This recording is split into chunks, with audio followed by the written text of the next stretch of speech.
evening, Excellency, ladies and gentlemen. Welcome once again to Cambodia Global Dialogue of Southeast Asia TV. Tonight we have the pleasure to have a discussion on something that is quite dear to me, and in the context on conservation of the environment. In other words, in a larger context on how Cambodia developed its economy, but also looking from the perspective of preserving, protecting the environment for future generation. And I have really honored and the pleasure to have a distinguished person who have a lot of experience in conservation, not just overseas, but hands-on practical experience in Cambodia. It's Dr. Wayne McCallum. I think I can just call you Wayne. Okay, thank you. Wayne, welcome to the show. Before we go on, maybe I want to give you a few minutes to give you a chance a bit to say about yourself, how you end up being in conservation, how you end up coming to Cambodia, and what you do in Cambodia now. Okay. Well, my background is I'm a New Zealander. Yes. The last bus stop. The last bus. Well, or the first bus. We like to seek it as the first bus stop as you get off from Antarctica. Yeah. And I got into the environment in a very young age. Yes. In New Zealand, you're never too far from the natural environment. Yes. It's a very beautiful country. Yes. And I was lucky my family had a small farm, so I was always interacting with the environment. And, yes. And through school and university, I followed this through. Yes. And I was very interested in human relationships. Yes. and how these were played out. So I didn't want to go out and count animals or bugs. Okay. I wanted to understand how we as people interact with the environment and what we can do to influence that. So I went through university, and I started working for a fish and game council for about 6 years. Yes. But then I decided I wanted to go back to school, and I did a PhD in environmental management, with a particular focus on communities and how they can be involved in environmental management. And just before I was finishing, there was an advertisement in the newspaper for VSA, which is the Volunteer Service Abroad. Okay. And they were looking for someone to work in Cambodia Yes. on community environmental management. Yes. Okay. And I thought this was like this advertisement had been written for me, and I saw it as a challenge. But I have a confession to make. Yes. I was really looking for a job in Laos. Yes. But I saw this Cambodian advertisement. I thought, well, it's close. So I'll be able to go across. So I came here, and I spent my first year. I came at the very end of 2003. Okay. And I spent 2004 living in Shreyambel, which is down in Koh Kong. Yes. Working for the American Friends Service Committee, who had a program working with forest and fishery communities. Yes. And it was a very good experience for me. I saw it as being like an apprenticeship. And literally I handed in my PhD, and 5 days later I was in Cambodia. Wow. So from there I ended up managing a program for the International Crane Foundation in Bantom Meche and Trapang Timor. Yes. And then I moved on to Conservation International, where I was a community engagement advisor in the Cardamom Mountains. Wow. For 2 years. Yes. An amazing place. Wow. And later I went back home for a while. But after 2 years I was pining for being back in Cambodia. And someone sent me an advertisement for Songsa Private Island. Yes. Which is developing a luxury resort down in Kampong Som. And they really much wanted to have a conservation aspect, and they wanted someone to manage that. And here I am. And in Kosongsa project, you mentioned it's a private, resort, but in terms of conservation, is more marine conservation, fishery. It's a combination. I mean, a core part of the company's brand DNA is the triple bottom lines of sustainability. So that's the biophysical, which is obviously the marine, but also the social and economic. And with any reef system, you have to acknowledge that what happens in the land will affect what happens in your marine environment. So we have what we call a ridge-to-reef approach. So we're actually very closely linking our program to activities on Koh Rong, which is the largest island in proximity to the resort. So we're looking at opportunities for working with the local community there to enable their livelihoods in ways which mean that they don't have a detrimental impact on the local environment.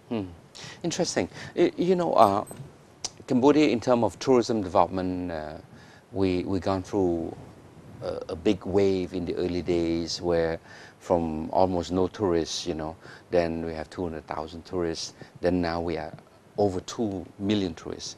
But the early wave was more on cultural tourism, you know, and we see this you know, mind-boggling development in terms of tourism, hotel, hospitality industry in Siem Reap.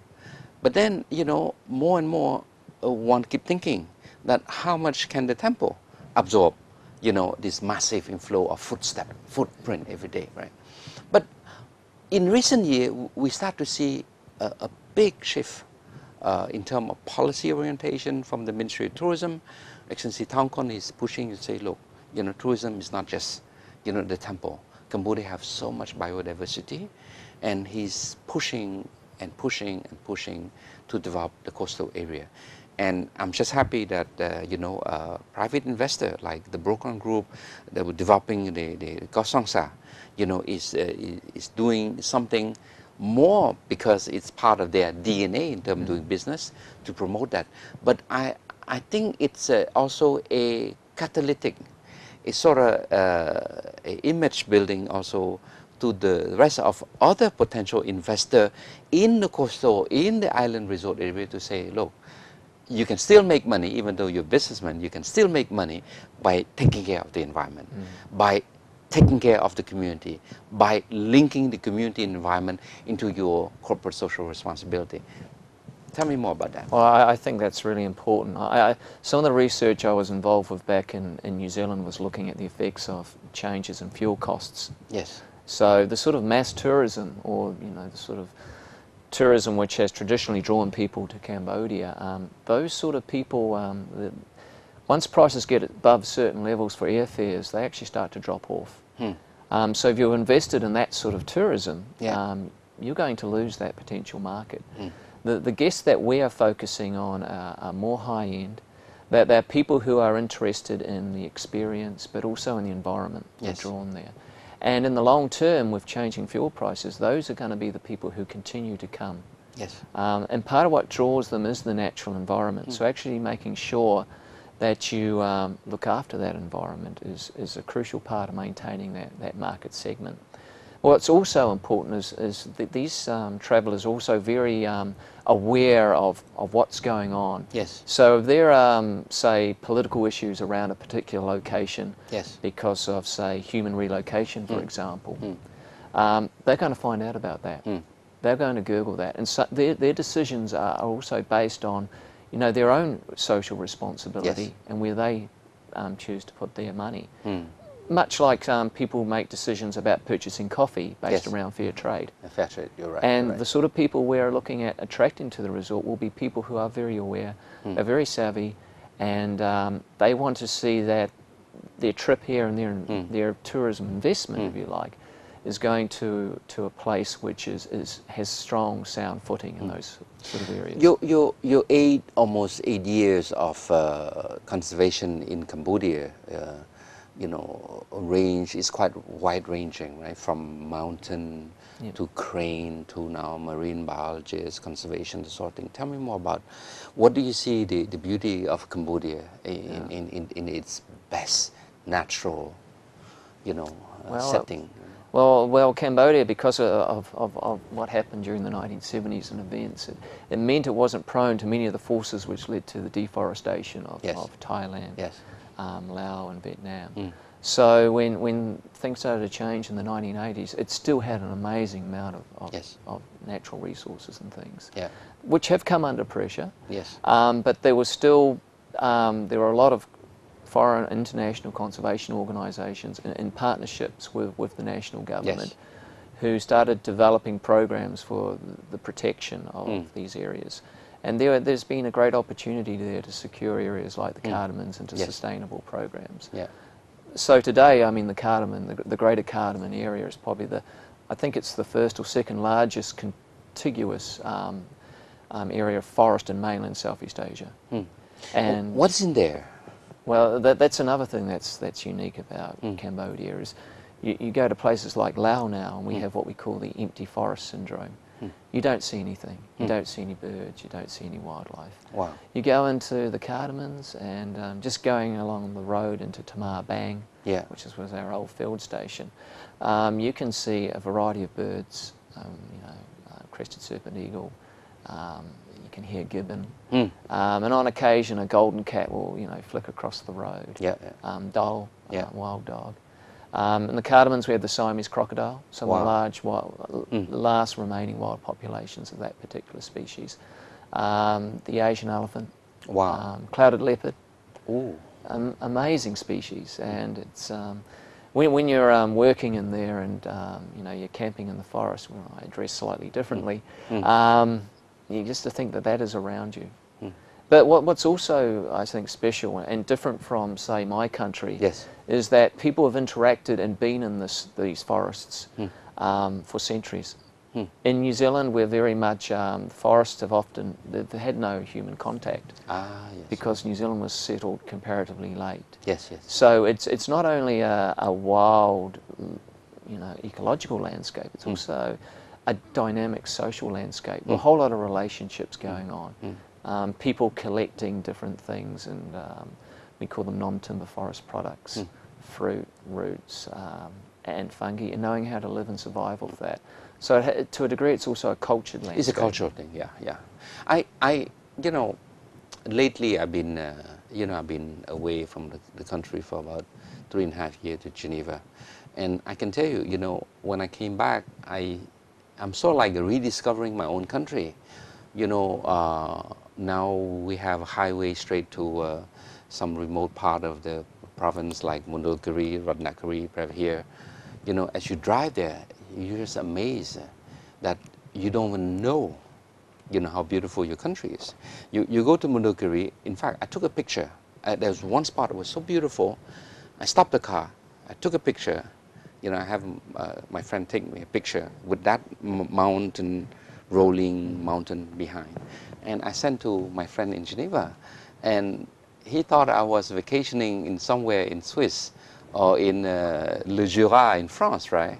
But I said, well, you don't see the cow, So no, I am in my country, in this province, which is called Mundulkiri, a center of mountain. But it's beautiful, and at night it's all this rolling hill. You see the light there, the breeze. You have to wear sweater. But these are something you mentioned the word culture. Indeed, it's a culture. In there, there's the tribe. They've been living there for 100 and 1,000 years, perhaps. They have their own culture. They have their own way of doing things. I try to go for province to explain the value of intellectual property. The traditional knowledge, how the way they've been doing, they're saying, weaving the basket, making this jar, that only in one place in the whole country have that sort of soil that has, metal in there. When they burn it, you can see the sign of the metal burning, right, melting. But things like this, and you work in Banti Minche on the crane thing. It's more part of the larger, the Great Lake area, right? That's another type of wildlife there, as compared to the Cardamom Mountain, right? Yeah, it's, I mean, on that issue of culture and the past, you go and see the Bayon temples and the wonderful inscriptions and carvings, back to 1200, 1300. And there is images there of Cyrus Crane. There are images of Siamese crocodiles. And Antrapang Timor, which is probably now, there's only 2 hours drive north of Siem Reap, was originally an Angkorian reservoir. And the old Angkorian road goes through there. And there are pre-Angkorian ruins there too on the hill. And it's an amazing place. It's quite a parched area during certain times of the year. But the reservoir is just full of this amazing life. Still, not only Cyrus Crane, there's a variety of other wetland birds, pelican at certain times of the year. And it's probably the one place I've been where you can see the most wildlife in one go in Cambodia. And there's also an owl's deer population there too. And you're right about Cambodia has an amazing variety from the Mondulkiri and the open hill country through to the Cardamons, which is evergreen tropical rainforest with incredible rainfall and a whole lot of endemism around different species and things. And just there is a lot of variety here, and I think people are starting to realise that now from overseas, and it is drawing them in. Yes. Let's go back a bit to the marine thing, because I think for Cambodian, very few of us appreciate, you know, the richness of our marine resources. Why? Because most Cambodians don't snorkel. Huh? I mean, let's face it. You know, Western tourists, they like to snorkel, so they see what we call the reef, right? What we see, this beautiful fishery, you know, population there. So most of us, we're more visible, you know, visual. We see the deer, we see the lion, we see the crocodile, right? But under the water, we don't know. You know, and I heard that, you know, you're doing a big work in terms of collecting, doing a database of Cambodian marine population. There's a big effort underway being led by the Fisheries Administration to look at the opportunity to create a marine protected area around what we call the Koh Rong Archipelago. So that's Koh Rong, Koh Rong Salam, Koh Tang. And those areas have some of the best remaining coral reef systems in Southeast Asia.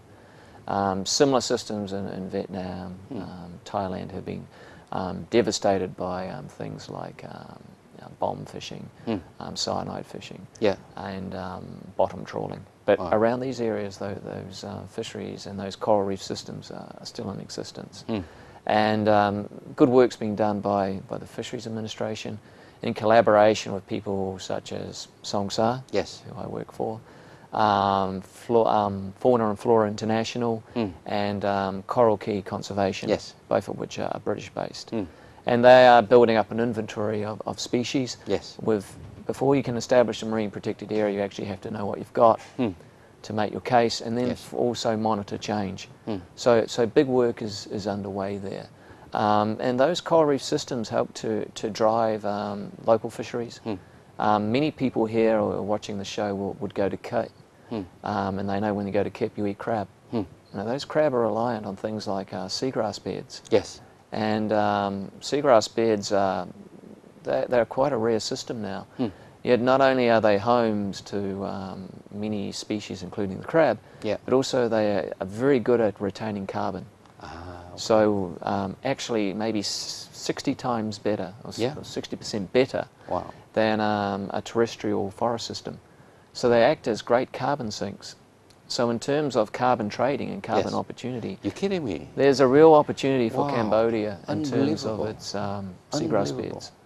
Same with mangroves and saline wetlands like in Kampong Track.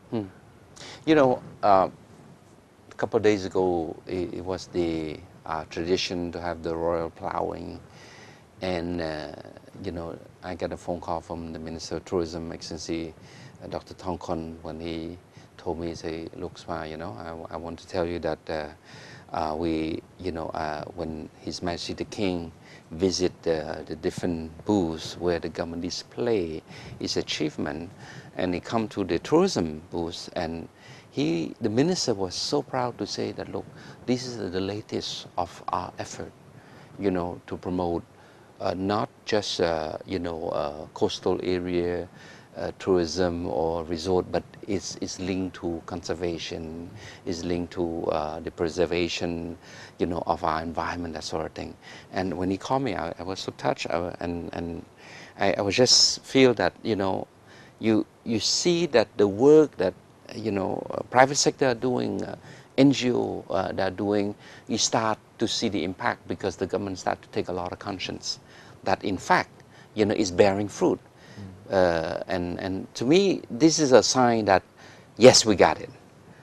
But it took a long time to get it, right? Because it's something new, it's something novel, and it's very scientific. Now I just find out that, this seagrass bed that a crab are eating is a source of carbon retention. How we can trade carbon, why God, I mean, how many people know? Not many people know. But I think it's important that we, for this program, and that's why I love this program, because we know certain things from people who are expert in their own field, and you never know what that experience will come out. And today I can say, wow, so better watch that seagrass thing, because we want to have a good source of future crab, not only for our enjoyment, but it's also part of our conservation. Right. So this is quite interesting. Anything else, that you want to share? Well, I guess, because I can tell you, Wayne, that it is a subject that not many people, aside from those working in the field, knows. I think, well, you touch on a point in terms of environmental education. Yeah. And I think the key change from when I came here in 2004 to now has been the shift on where the major decisions are being made which are affecting the natural environment. Yes. My feeling in 2004 were many of the decisions were local based. Yes. But with the changes in investment patterns and different changes at the state level, now some of the key decisions are being, they're really coming out of Phnom Penh. Yes. And we're looking at things like large-scale infrastructure development, yeah. Development of dams and things like that. Now, one of my key arguments I was starting to make before I left was that there needs to be dialogue and understanding among the urban population. Yes. About what the implications are of different decisions for the environment. Yes. And for people to be informed, there needs to be a certain degree of environmental education. And not, outside Western models of environmental education, but models which are grounded on Cambodian beliefs and understanding. Yeah. And I still very strongly believe in that. Yeah. And because only when people are informed and then they have experience of things like marine systems, yes. are they in the position to make informed decisions. So dialogue is important. Public, private sector, civil society, local community dialogue is important. And probably to me is probably the solution to sustainability, sustainable development. Sometimes we talk a lot about this buzzword, but not many people understand the how to. And I think, dialogue is important, because dialogue, you can exchange the view and people know more about what the other partner want to do. I think at the end of the day, it's not that people meant a bad thing. They meant well. They want to do the right thing, but it's more not understanding what the other side, interest is, that led to many things that is not equilibrated, if I can say, balance in terms of interests. But we're running, short of our time. Wayne, I want to give you a last word. Okay, so I mean, just to finish up, I think, and building what you just said, I think we need to look at fora where people can exchange, but also you need a common language, and so that people have a shared understanding. Yes. Yeah. And I see the way future for the environment, and when it's not only the environment, it's also your economic and social systems. I think the environmental education and development of those fora and that language are actually key components of a sustainable future for the country. Well, I would want to close this program by retaining one word here, which is environmental education. And this program is very important, because that's exactly what we want. We want to have the new generation to understand better. But to understand better, they need to be educated, because conservation environment is not something that you learn at school every day. And I hope that our discussion, and hopefully we can find some image to illustrate that, can send a strong message to the young generation to learn to appreciate our own environment, our own conservation, and for them to contribute in their own way, in their own lifestyle, in their own consumption, in their own way of thinking, in their own act, to contribute to such a conservation, preservation. And best, I think they should go and explore. They should go and explore the cardamom. They should go and learn to snorkel to see what is the Cambodian reef. They should go to the place that you mentioned, that in the pre-Angkorian period there was this Siamese crocodile, there's the crane, that sort of thing, and make the link, that historically for thousands of years it's been part of the Cambodian culture, and why not learn and live? And on that note, Wayne, I thank you so much for taking the time to come and share with us. Yeah. And so, Excellency, ladies and gentlemen, unfortunately, again, we're coming to the end of our program. And I hope you learned something about environmental conservation, as part of our country development. And I look forward to see you once again next week. Good night.